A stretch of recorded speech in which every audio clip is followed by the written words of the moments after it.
മുത്തുറങ്ങുന്ന മദീനയിലെത്താൻ മൗത്തിന്റെ മുൻപേ ചെന്ന് സലാം പറഞ്ഞിടുവാനും കൊതിയുണ്ട് കൽബിൽ.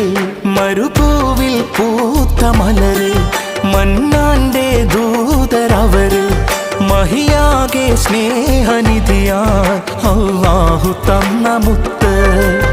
ഉലകാകെയും നിഅ്മത്ത് സകലോരിലും റഹ്മത്ത്.